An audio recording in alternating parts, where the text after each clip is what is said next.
आइए हम इब्रानियों अध्याय 9 आयत 15 पर एक नजर डालें। इसी कारण वह नई वाचा का मध्यस्थ है, ताकि उसकी मृत्यु के द्वारा जो पहली वाचा के समय के अपराधों से छुटकारा पाने के लिए हुई है, बुलाए हुए लोग प्रतिज्ञा के अनुसार अनंत मिरास को प्राप्त करें।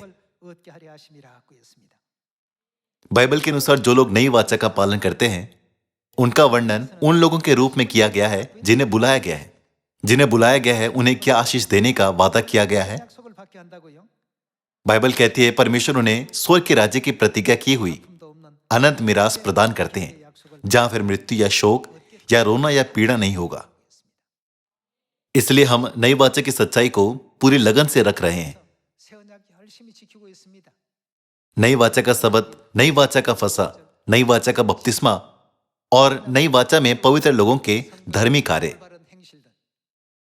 बाइबल की 66 पुस्तकें पिता और माता की सभी शिक्षाओं को दर्ज करती है, जो कहते हैं यदि तुम मेरे लोग हो तो तुम्हें इन शिक्षाओं का पालन करना चाहिए, है ना? बाइबल परमेश्वर की आवाज है जो लिखित रूप में दर्ज की गई है। इसलिए परमेश्वर हमें इब्रानियों अध्याय 9 आयत 15 में शिक्षा देते हैं कि इसी कारण मसीह नई वाचा का मध्यस्थ है, बुलाए हुए लोग प्रतिज्ञा के अनुसार अनंत मिरास को प्राप्त करें। क्या आत्मा और दुल्हन जो हमें बुलाकर कह रहे हैं आ, वह हमारे स्वर्गीय पिता और स्वर्गीय माता हैं, जिनका हम सियोन में आदर कर रहे हैं और जिनकी हम आराधना कर रहे हैं, है ना? आइए हम देखें कि बाइबल में भविष्यवक्ता हमें पिता परमेश्वर और माता परमेश्वर के बारे में कैसे सिखाते हैं।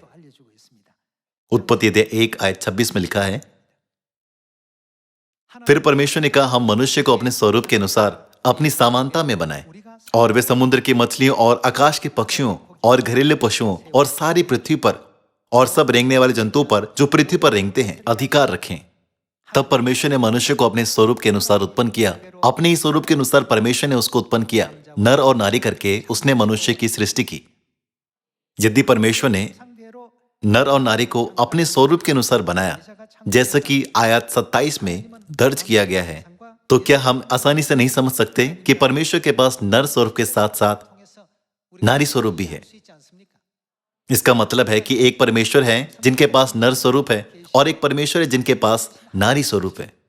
परमेश्वर की स्तुति और आदर करने का अर्थ केवल एक ही परमेश्वर की स्तुति और आदर करना नहीं, बल्कि इसका मतलब है कि पिता परमेश्वर और माता परमेश्वर की स्तुति करना और उनका आदर करना। उसी तरह परमेश्वर पर विश्वास करने का मतलब केवल पिता परमेश्वर पर विश्वास करना नहीं है।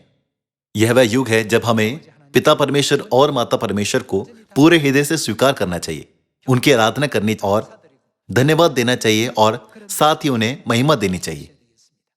मुझे आशा है कि हम सभी लोगों को परमेश्वर की आवाज सुनने के लिए मार्गदर्शन कर सकते हैं और संपूर्ण विश्वास के साथ न केवल कोरिया में बल्कि सामरिया और पृथ्वी के छोर तक भी पिता और माता के द्वारा दिए गए सत्य के वचन के अनुसार तेजी से सुसमाचार का प्रचार कर सकते हैं। यह आशा करते हुए कि आपको इस वचन के द्वारा बहुत अधिक अनुग्रह प्राप्त हुआ होगा, मैं आज के उपदेश को समाप्त करता हूँ। आपका बहुत बहुत धन्यवाद।